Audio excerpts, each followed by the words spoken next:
Tonight on Newswatch 18, University President addressed faculty and staff Monday. Hear what he had to say regarding the budget, flooding, and enrollment. The heads of the three major Iowa universities met this Thursday. Find out what this meeting means for Iowa State and flood repair funding.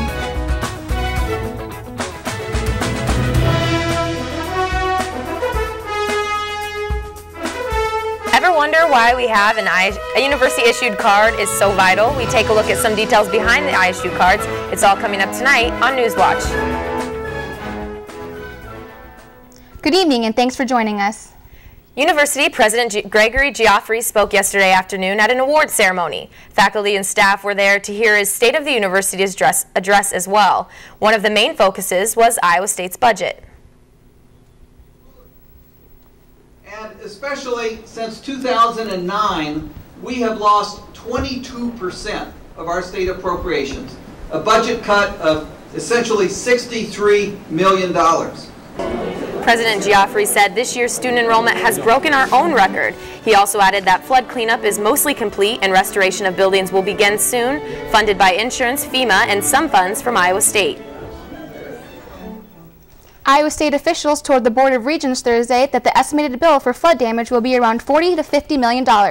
Vice President for Business and Finance Warren Madden stated the only building that needs to be fully replaced is the ISU Golf Maintenance Shed, with other buildings needing repairs including the home of the Iowa State Journalism Department, Hamilton Hall. At the meeting, the Regents determined that the City of Ames and Iowa State will need to fund 25% of the repairs without the aid of state funding. Even though it is only September, basketball season as well as wrestling is getting closer, and concerns are growing about the Hilton Coliseum being ready in time. The Iowa State volleyball team has already had to relocate to Ames High School for all of their home games this year. There are no scheduled events at Hilton in the near future, but officials say the cleanup is on schedule. While there is no date of completion set for the repairs, reports indicate that the athletic department fully expects to have both basketball and wrestling at Hilton at the start of their respective schedules. Now, we all have them, these little cards with their pictures on them, but what are they for? Chris Plukoviak has more on the Iowa State student ID cards. Students, you practically use it every day. With a flick of the wrist, meal plans, doorways, and the occasional snack become easily available. It's an ATM card with U.S. Bank, your library card, and most importantly, your student identification. If you have any questions regarding the use of your ISU card, don't hesitate to visit 530 Beardshire Hall or call the number on the back of your ISU card. And you are in 0530 Beardshire, home of the ISU Card office. It is so important to Iowa State. It has its own office. Games cards for staff and faculty as well as visiting scientists. Availability does not stop there. And we also make spouse cards and alumni cards for those qualified. All this functionality is fairly new. The current ISU card with ISU Card, it's called the ISU Card with dual technology. It actually started, became available in May of 2009, and that is with the RFID chip inside the card. We started putting those in production in May of 2009, and if your card is broken and you have the old access card, which would be a white proximity card, we will replace it with a new. For ISU TV, I'm Chris Plukoviak. For those that need to replace their broken or misplaced card, they can go to the same office in Beardshire to get a new card that charges $20. Graduating seniors and those looking for a summer internship should clear their schedule sometime tomorrow between noon and 6 p.m. The College of Business and the College of Liberal Arts and Sciences are continuing the career fair. It is being held in tents just south of Skeeman Building. Students of any major should come prepared in professional clothes with a resume. Be sure to remember all of today's rain when making your shoe choice. Now Liz, what a gloomy day. Can we expect no more rain for the rest of the week? Well, for the next couple days it's supposed to stay a little bit rainier, but there's a chance of some sunshine later on in the week. If we take a look at the day planner, actually, we can see kind of what's going to go on tonight.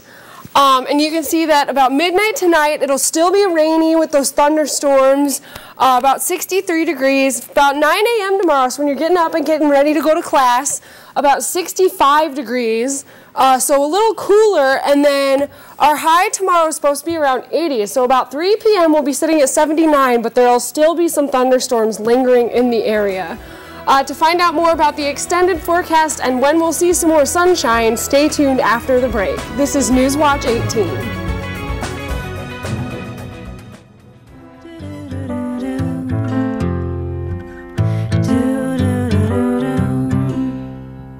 Green, green, green.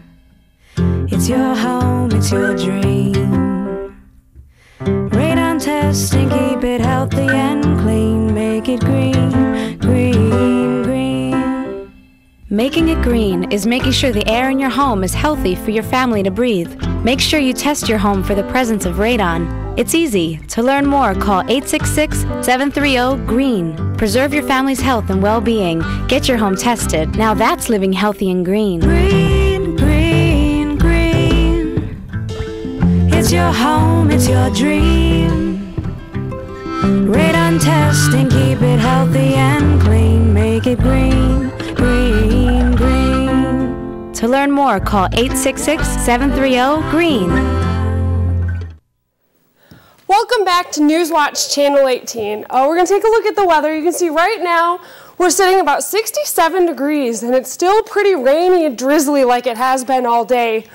We actually had some hail this morning. For those of you that were awake around 8:30, we had some pea-sized hail in at least western Ames. I'm fairly certain that extended across most of Ames, but it was definitely a little interesting because you don't often see hail in the morning. But for low temperatures today, you can see 63 in Mason City, 66 in Des Moines. So we haven't really gotten very warm yet. Most of the warm air occurred before all these storms started making their way in. You can see high temperatures. Des Moines got up to 81 degrees today, so it still got pretty warm despite all these clouds moving through the area. 75 in Mason City. You can see Davenport and even into Moline, Illinois got up to 88, 89 degrees today, so you can really see where those clouds have been sitting, keeping us a lot cooler, which is something you don't often see through one state. For temperatures around the area, you can see 72 up in Fort Dodge, 64 down in Ankeny, so you can see where those showers have been bringing a lot of cooler air into our part of the state. And if we extend this out, you can definitely see where that rain is. 78 in Sioux City, you can see 66 over in Davenport, so they're starting to see all that rain and a lot of the cooler air that we've been seeing early this morning and into today.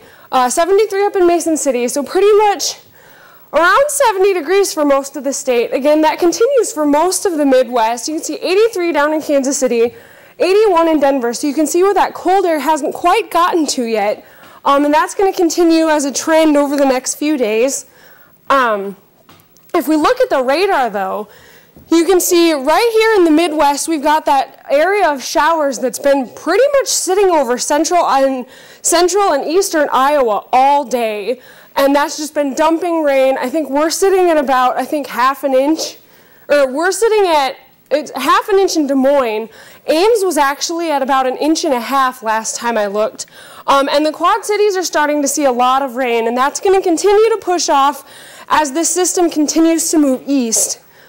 So that will be, definitely we can expect some more storms over the next couple days. For tonight, though, a few more thunderstorms. You can definitely see thunderstorms late tonight, around 66 degrees. So it won't cool off much more than what it's at right now.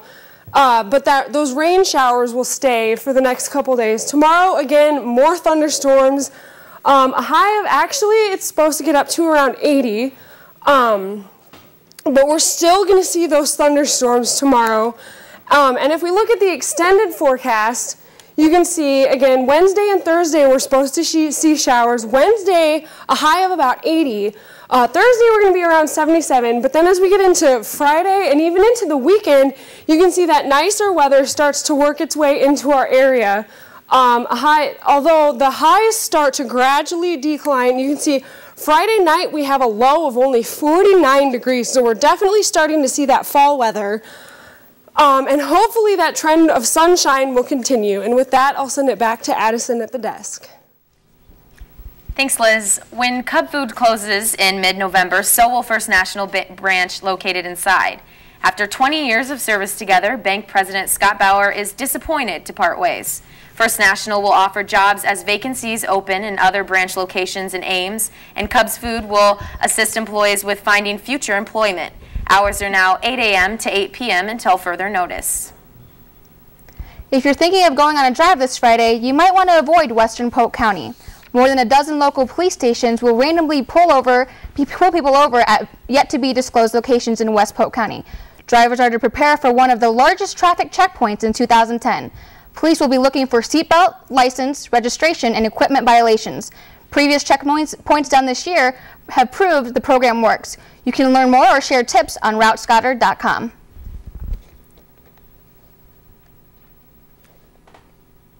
Sarah Palin will be visiting Iowa this week to speak at a fundraiser. The former Alaskan governor will be at the Reagan dinner for the Iowa Republican Party at Hy-Vee Hall this Friday. Tickets are $100 each and are still available at iowagop.org. Doors are set to open at 5 p.m. This will be Palin's second visit to Iowa since 2008. Next up in sports, Aaron will update us on all things Cyclone. That's after this short break.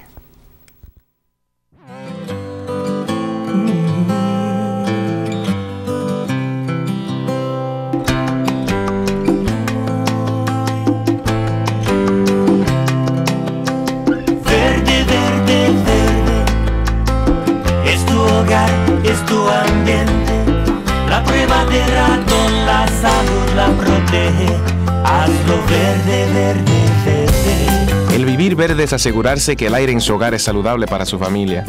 Asegúrese de hacer una prueba de radón en su hogar. Es fácil. Para saber más, llame al 866-528-3187. Proteja la salud y el bienestar de su familia. Haga la prueba de radón en su hogar. Eso es vivir de manera saludable y verde. La prueba de ratón, la salud la protege, hazlo verde, verde, verde. La prueba de radón es fácil. Solo llame al 866-528-3187. Welcome back. The Iowa State women's basketball team has received some early national recognition. The Twister sisters are ranked 17th according to the Sporting News preseason poll. Iowa State is returning 3 starters from last year's Sweet 16 team. The Connecticut Huskies, who ended Iowa State's season last year, are ranked number 1. Connecticut will enter the 2010-2011 season on a 78-game winning streak dating back to the 2008 season. 5 other Big 12 schools were ranked in the Sporting News poll, with Baylor the highest at number 4. Iowa State will open regular season play Saturday, November 3rd at 7 o'clock in Hilton against Western Illinois. The Cyclone volleyball team looks to win 2 in a row as they travel to Baylor Wednesday night. Iowa State is coming off a 3-1 victory over Missouri last Friday. In that Missouri match, Ashley Mass recorded 20 digs, which made her Iowa State's career dig leader with just over 1,900. The number 10 Cyclones enter the match Wednesday night, sitting 4th in the Big 12. First service scheduled for 7 p.m. at the Farrell Center in Waco. The Iowa State football team dropped to 1-2 on the early season after a loss Saturday to Kansas State. The game went back and forth throughout, with Iowa State holding a 20-17 lead early in the fourth quarter. However, the young Cyclone defense was unable to control Kansas State running back Daniel Thomas. Thomas rushed 34 times and tallied 181 yards with 2 scores Saturday down at Arrowhead Stadium. The Cyclones had a late drive to possibly tie the game late in the fourth quarter, but could not find the end zone and eventually turned it over on downs. This weekend, Iowa State will return to the friendly confines of Jack Trice Stadium as Northern Iowa comes to town. Last time the Cyclones and Panthers matched up was back in 2007 when Northern Iowa defeated Iowa State 24-13.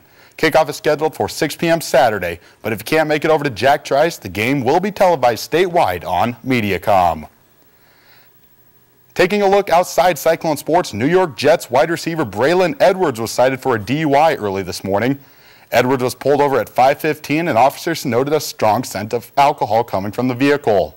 Edwards' blood alcohol level was .16, twice the legal limit. The Jets acquired Edwards from the Browns last season. Right now it is uncertain whether Edwards will be available for Sunday's game versus Miami. If he is not available, The Jets will only have 3 receivers on the roster and may look to re-sign veteran receiver Lavernius Coles. Thank you, Aaron, and thank you for joining us. We'll be back on Thursday night at 7, and we hope to see you then. Good night.